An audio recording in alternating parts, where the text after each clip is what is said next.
You're listening to Faith Connections podcast, where we are dedicated to connecting you to your faith.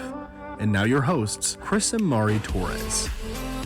Hey guys, thank you for tuning in to Faith Connections. It's Chris and Mari Torres. Welcome back to part 2 of resilience.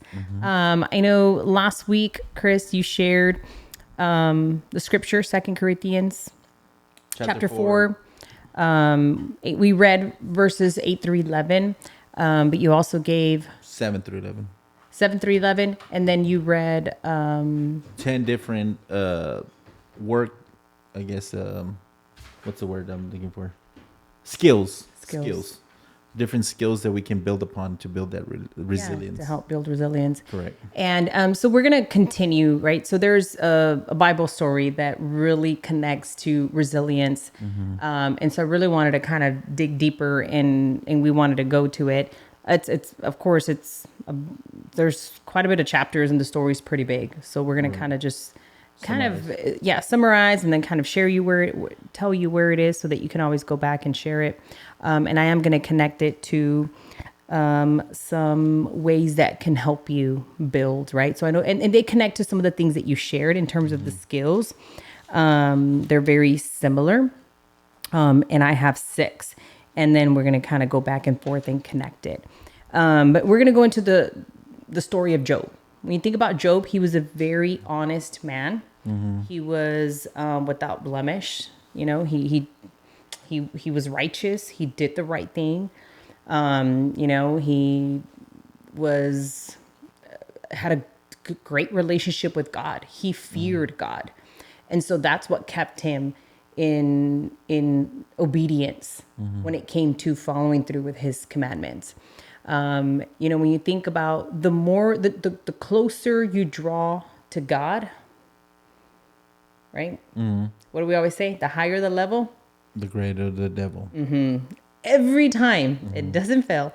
Every time you do something to get closer or to serve him in a higher capacity or to do something at a higher level, he will come and attack and accuse. Right. And so here in the story of Job, that's exactly what happens. And if you look at chapter 1, it starts with talking about Job, how he lived in the land of Uz. He was blameless. We talked about that. He feared God. He stayed away from evil. So good man, righteous man. He was blessed. He had 7 sons, 3 daughters. So 9 kids total. He owned 7,000 sheep, 3,000 camels, 500 team of oxen, 500 donkeys. He had many servants, right? So it says one day, this is verse 6, it says, one day members of the heavenly court came to present themselves before the Lord, and the accuser Satan came with them. This is why I said the accuser Satan. And so, of course, the Lord's like, hey, where have you come from? And he says, I have been patrolling. I have been watching. I have been watching and patrolling the earth, watching everything that's going on. And so then the Lord said, hey, well, since you've been watching and patrolling, have you seen my servant Job? Right? He's a righteous man. It's almost like a proud father bragging about his son, right? Like, he serves me. He makes the right choices. He does the right thing. He's my child and he fears me, right? So he's kind of showing him off. And Satan's like, well, yeah, the only reason he's a blameless man and does everything is because you've put a hedge of protection over him. You have blessed him with everything. He has it all. So of course he's going to, give you everything and do the right thing because, hey, you've blessed him. And so then God allows Satan to, do what Satan does. And that's come after him, right? He starts attacking him. So I want you to think about the scripture we talked about last week about feeling perplexed. Yeah. And even before that, right? But not crushed. Right. So Job embodies that scripture right there. Right. When you think about everything that happened. And so the attacks came like this. If you continue to read, it says, this is still in chapter 1. It says that he lost all of his livestock. Right. All the animals were killed. Everyone that worked to cultivate the land, right? And then all his children were killed. So he lost his family. He lost his beloved kids, his sons and daughters. And when you think about resilience, that is something very hard. I know several people that have lost a child and blame God because of it. Right? When you go through an experience that's difficult, and we know that's a big one, it's a hard one. We sometimes tend to blame God and be angry with God because we question, well, why are you doing this to me? Right. Job didn't do that. It says here, if you look at Job chapter 1, verse 20 through 22, it says, this is after he found out the news about losing everything. It says, Job stood up. Now, he did react like any other person would react. He tore his robe in grief.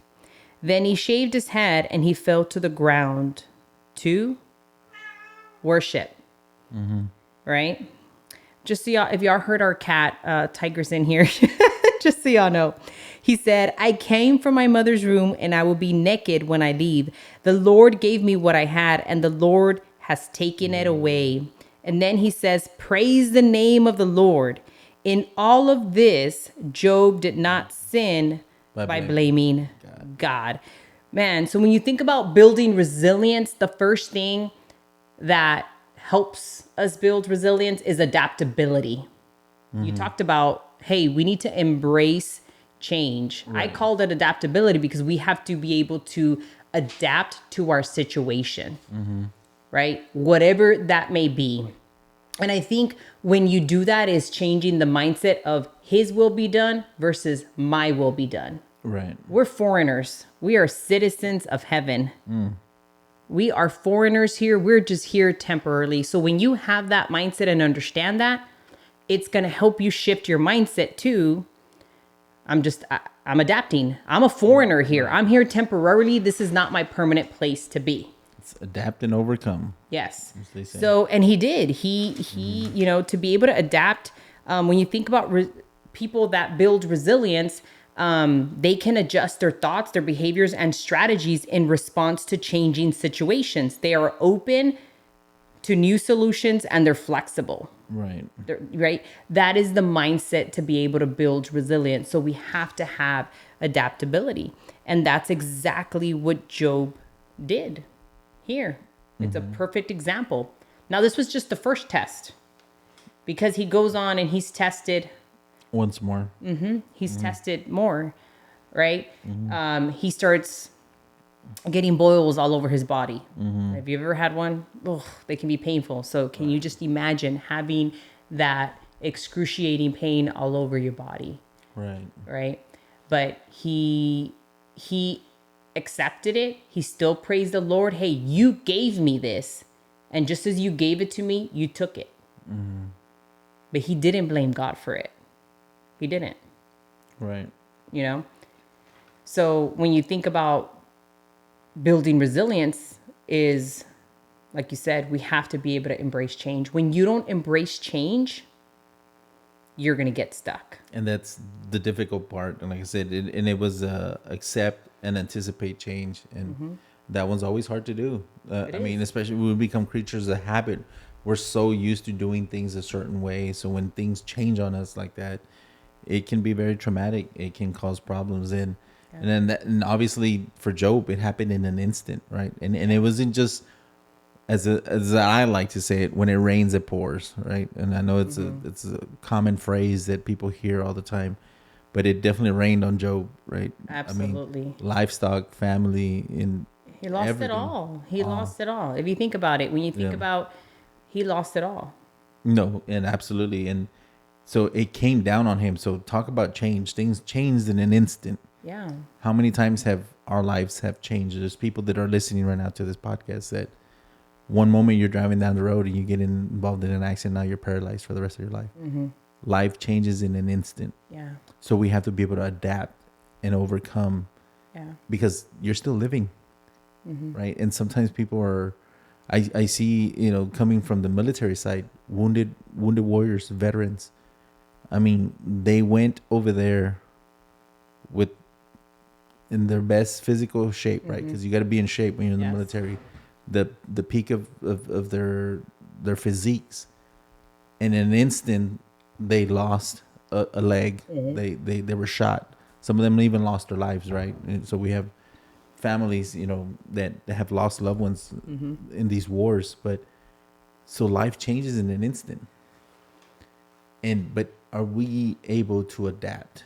Yeah. And then you see that a lot, how wounded warriors in military have become resilient, especially the prosthesis, when they have to learn how to walk now with a prosthetic leg, or they have to learn how to grab things with a prosthetic arm. And we see all these adaptabilities, and they have to be able to adapt. But the key thing is they need to be, so, and I think it's a choice, right? You are either going to adapt or you're not. And this is where you feed your mind, and it overlaps with some of these things of being mindful. Yes. And then in taking action and finding meaning, right? Yes. And remain hopeful. Because if you don't adapt and and acknowledge and embrace, like, this is my new normal, this is my situation, you're going to get stuck. You're going to be bitter. Right. You're going to be angry. And guess what? You're going to dwell there. And so you're not going to be able to move forward. You're not going to make progress. It's not going to happen. Right. Because he could have reacted differently. The story could have said something different. Right. But he didn't. That is being resilience. That is being resilient. Right. But building resilience is adaptability. Is being able to,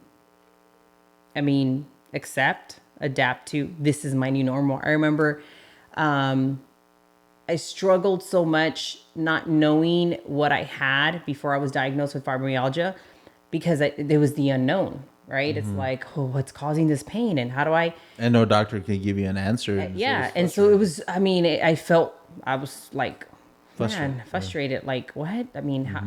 How can this happen, or how could people not figure it out, or doctors figure it out?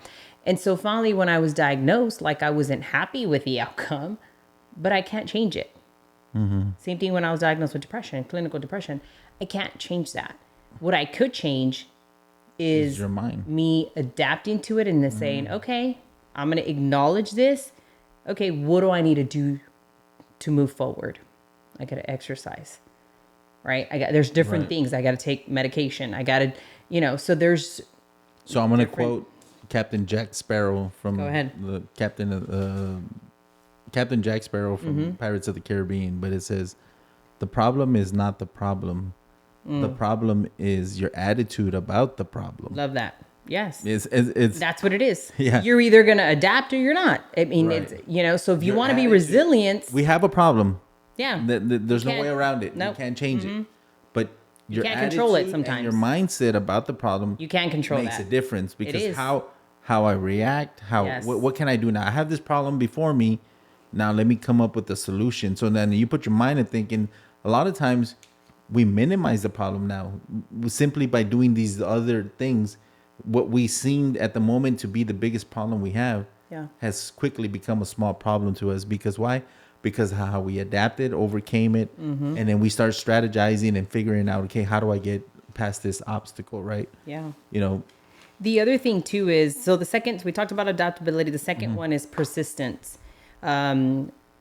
Being able to build resilience involves a determination to keep going in the face of obstacles. You don't give up easily. Right. You strive to overcome challenges and continue to pursue goals. It connects to what you shared. Work toward a goal. Exactly. Number 8, and then number 9 is maintain perspective. You need to be persistent. Persistent in prayer. So many people will pray for something and one day, a week, and because it doesn't happen in the moment right there.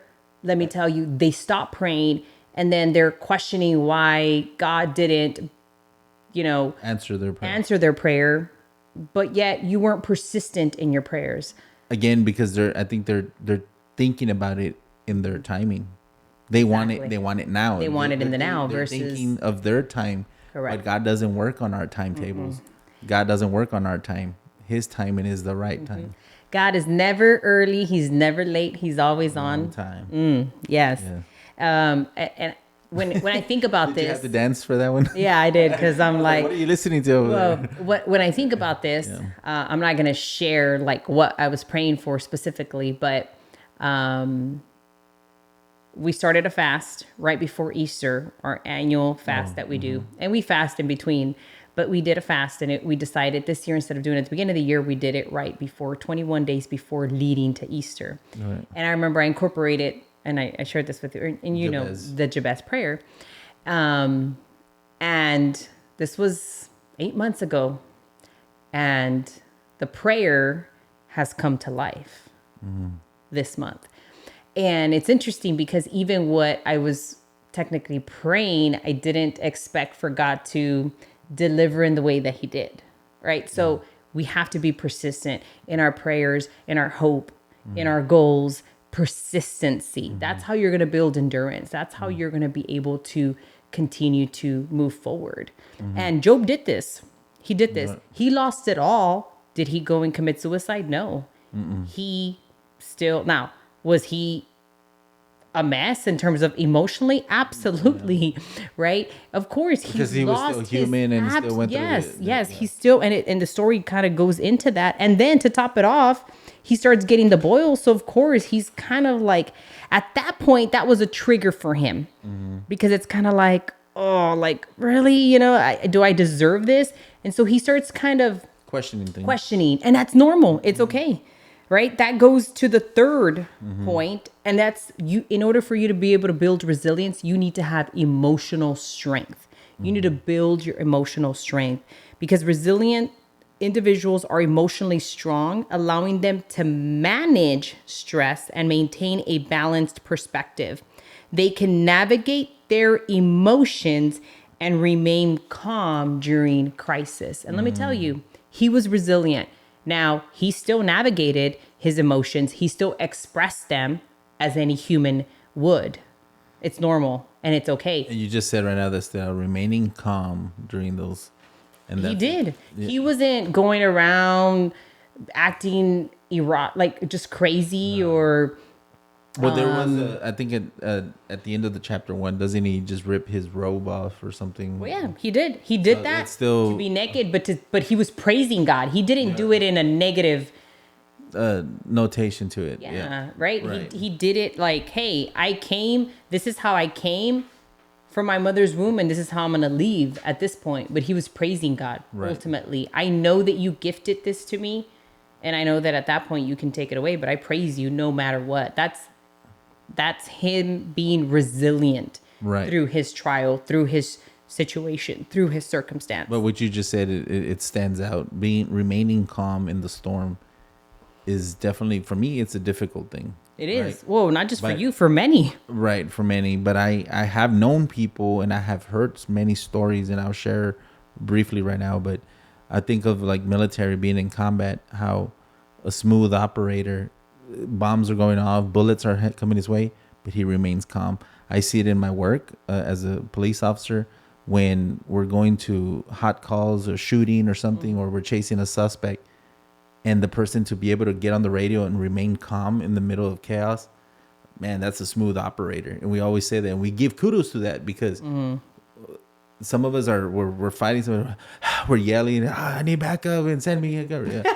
So, you know, sometimes they come across yelling in the radio. I mean, we've even had guys yell just when they're asking for lunch, you know, like for taking a break, and like, what's going on? Wait, but they're just yellers on the radio. So it creates chaos. But to remain calm in the storm, and the greatest example is obviously Jesus Christ, right? When he was in the boat with his disciples, you know, he remained calm. He even calmed the waves at one point. So there's several stories in the gospel with that. I love how you brought that up, because I feel like, so they kind of correlate. So Job, right? Job, when you think about being resilient, the reason he exudes resilience is because even though he was going through a storm, a very difficult situation, he knew God was with him. He knew it. In that storm with the disciples, right? Now, Jesus is with them inside the boat, Okay, I want you to think about this. But because of the storm and all this craziness, how quickly did they forget that Jesus was sleeping? Right. Because they're panicking. We are no different than them. When we're experiencing situations and moments in our lives, we are panicking. We are freaking out. We are frustrated. But how quickly do we forget? Hey, who's in the boat with you? Or think Jesus about Peter is when he in the walks on boat. water. His eyes immediately come off of Jesus, and what happens? He starts drowning. He starts falling in the water. That's Yes. the same concept. But had he remained calm and kept his eyes fixed on Jesus, which he did, he walked on water, right? He's one of the only other one than Jesus Christ himself, right? Yeah. But The other thing that if you go back and read the book of Job, that shows his emotional strength, we see that chapter 1, he was tested for his first test. He lost it all. The second one is he got the boils. And then the third one is he starts expressing, right? How he's feeling, his situation. And then his friends are incorporated in this, and they start responding to him. And so every time his friends have a response to him, he comes back with a response. Now, that shows his emotional strength because he's going back and forth, right, with them. But at the end, if you go to the end, he ends up, because of course he expresses frustration and he's complaining, and it's his regular emotions. But at the end, he transitions from complaining and questioning God to realizing, no, I'm going to go back to where I started because God is with me, right? Praising the Lord and thanking the Lord ultimately. And God blesses him double portion. He gives him double what he was taken, what was taken from him. But he had to endure before he received that. He did. And so we talked about adaptability. That was the first one. We talked about persistence and then emotional strength. The next one is positive mindset, right? Just having that positive mindset, which he did initially. Sometimes who you surround with, and that's going to be the next one that you talked about too. But it's just having that positive mindset, positive outlook on life. You focus on the possibilities that kind of connects to imagination and hope. You focus on what could be possible in the future, right? Optimism, rather than dwelling on failures or negative outcomes. You have to focus on the good and not the bad. The next one is support systems. You talked about that. Here's the thing with the story of Job with support systems. His wife, his partner, who's supposed to be his helper, right? And then he has 3 friends that come visit him. Now, at first it seems like, man, they're traveling. They come together to come and help and support him. So it seems like, man, you have a pretty good support system. But what comes out of their mouth? We talked about heart check. Their hearts are not in the right place. Number 1, the wife's like, why don't you just curse God and die? She's angry. You could tell she's angry. I mean, those are her kids too. She lost her kids too. She's angry with God. And he's like, oh, you foolish woman, because he knows his God. Right. And so then you have his friends that come to support him, and they sit there. They sit there for 7 days without saying a word because they see that he's just, he's hurting. There's no words. He lost it all. But then they do start speaking, and they start saying, well, if this happened to you, you must have done something bad. That's the reason it's happening to you. And the conversations are going back and forth. When we talk about support system, we're talking about people who are going to lift you up, who are going to encourage you, who are going to truly be there for you, who are your godly friends. I'm not talking about people who portray to be godly. That's not who I'm talking about. I'm not talking about your cultural Christian. I'm talking about your godly friend that is praying for you, that is that intercessor in your behalf when you're low. Push you through. I'm talking about high level spiritual. They are at a high level with Christ, that they're going to truly give you godly advice and lift you up, right?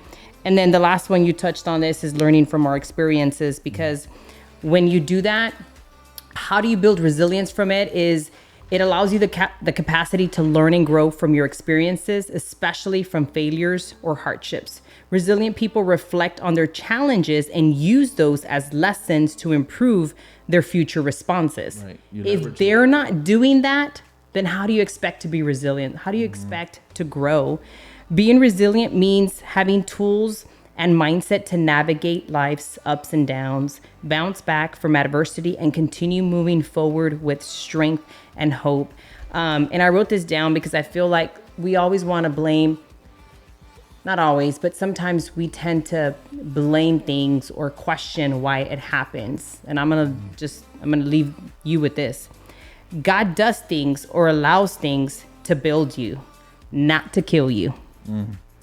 And then to the support system thing, a little nugget that I would like to share is that if they are not being helpful, they are being hurtful or even harmful.